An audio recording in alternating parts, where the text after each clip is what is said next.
Alright guys, so we have had another good episode of Dragon Ball Super this week, but now we're looking forward to next week's episode, which is promising us some really interesting things based off the images we're seeing. The first thing I badly want to talk about, of course, is CAULIFLA going Super Saiyan.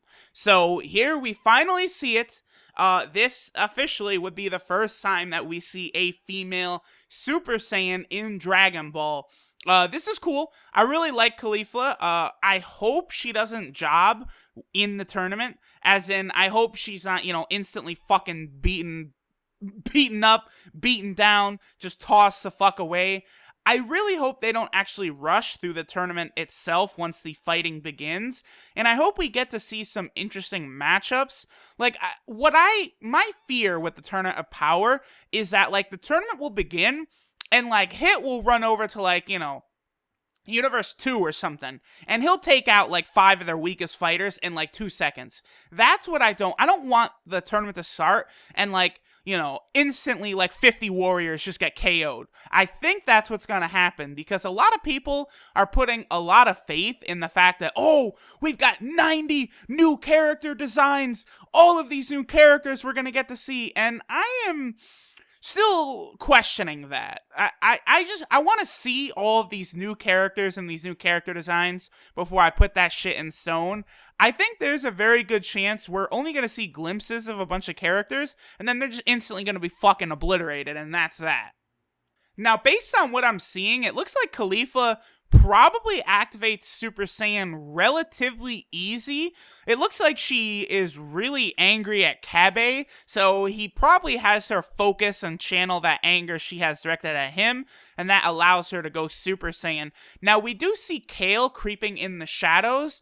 Now, I don't know if she's going to go Super Saiyan in this episode as well, but that certainly is going to be interesting once we actually see this bitch go into what should be her legendary Super Saiyan Broly state. I want to see how this is going to go. I almost get the feeling that this might be an attempt for them to kind of retcon away from calling Broly the legendary Super Saiyan. I was thinking about this. I almost might do a video on this, but I think one reason they're bringing in this female Broly-like character is that, calling Broly the legendary Super Saiyan is, that's not what he is. It's they say it, he's the legendary Super Saiyan, but it's that doesn't mean shit. He's just a fucking Super Saiyan like all the rest of them. He's not the very first Super Saiyan from thousands of years ago or whatever, so I don't like that name, legendary Super Saiyan. And I've seen Kale, the female Broly, referred to several times as a Berserker. So I almost kind of think that's one thing they want to do here is kind of rebrand it a little bit as Berserker Super Saiyan rather than Legendary Super Saiyan. I hope we see that form in the next episode, but I would say there's probably a more likely chance that we don't see it until the Tournament of Power actually begins. So that way it'll be a big surprise and a really interesting thing in the tournament itself. Now, we also see another one of the universes preparing their fighters. So I think we're probably going to see a couple more universes, and we're going to get some glimpses at some various different fighters.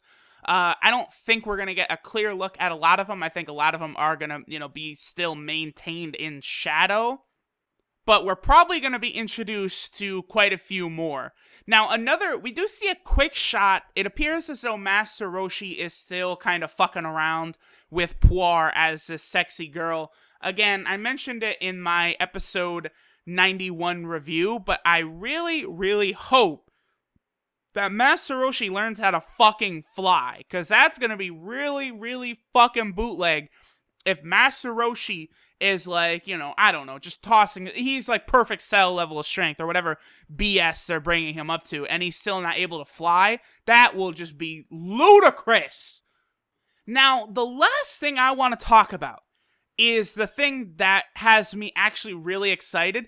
I'm really looking forward to seeing the female Super Saiyans, but this I think has the possibility of being really interesting. So we see from Goku's dialogue, every time there's one of these previews, we always have Goku. Sometimes, Gohan chimes in.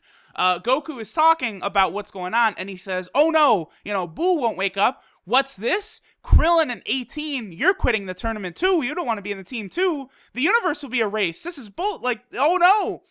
Now, let's think about things for a second. Why would Krillin and 18 now quit the Universe 7 team? What possible motivation would they have? I mean, 18's brother is jumping back into the tournament.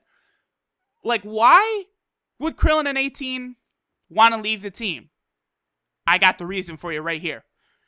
At the end of the last episode, we see Goku fly off to go, find out what's going on with Boo.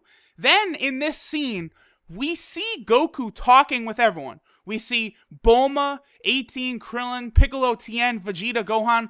A lot of them are looking very, very frustrated.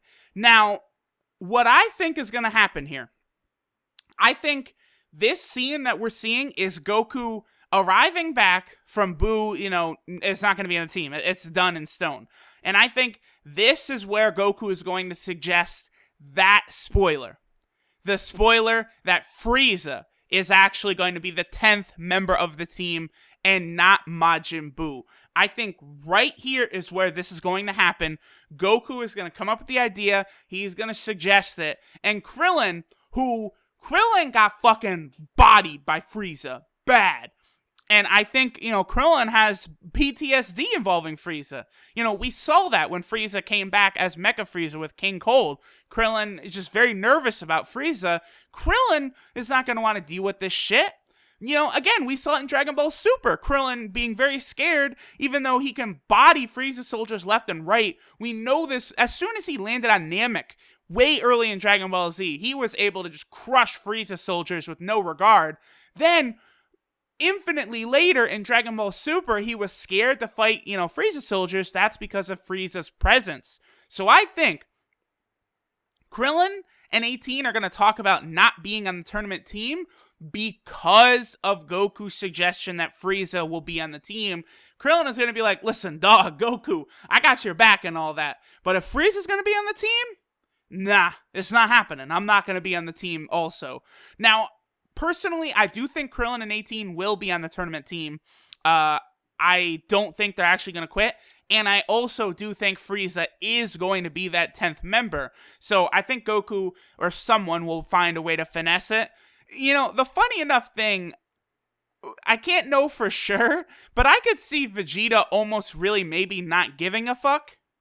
Now, of course, Vegeta hates Frieza with everything he's got, for exterminating the Saiyan race, destroying his planet, killing his father. But, I don't know, I would kind of get the feeling that Vegeta is just like, whatever. As long as that motherfucker doesn't try and talk to me or touch me or look at me, I don't give a damn. He can go fight over there. I'm going to fight over here. So I could see Vegeta not having a problem with it. Obviously, some of the more intelligent fighters, such as Tien, Piccolo, and Gohan, I could see them having grievances with this because obviously there's no way you can expect Frieza is just going to hop on the tournament team and be like, all right, best buds, let's go do it. We're going to, go knock some fucking skulls in. I'd love to get out of this cocoon in hell. That's what I'm here for. I can't wait. We're just best buds now. We're doing combo attacks. I just can't see that. And I think that's probably what, some of these more intelligent fighters, again, Gohan, Piccolo, Tien, I think that's probably things that they're going to be talking about. We'll see, though. We'll see. Either way, I am very, very excited for this next episode. And, of course, for the episode the week after. Because I really want to see how they're going to make this Frieza thing happen. I want to see, is it going to work? Is it gonna be stupid? Honestly, I kind of have been thinking about it some more, and I do think there's a chance they could make this work. They could make this not suck ass, and this could be a real positive for Dragon Ball Super overall. That's what I'm hoping for. I'm hoping that we are indeed going to get another situation like Goku Black, where initial thoughts is like, are you fucking kidding me? Black Goku? Are you fucking kidding me? That's what they're coming up with. Dragon Ball Super is now fan fiction, and then it turned out to be the hottest fucking shit. Goku Black, in my opinion, easily the best Dragon Ball villain. No other Dragon Ball villain is even close to Goku Black. Not even close. So if they can pull that magic again, good things await. Good fucking things await.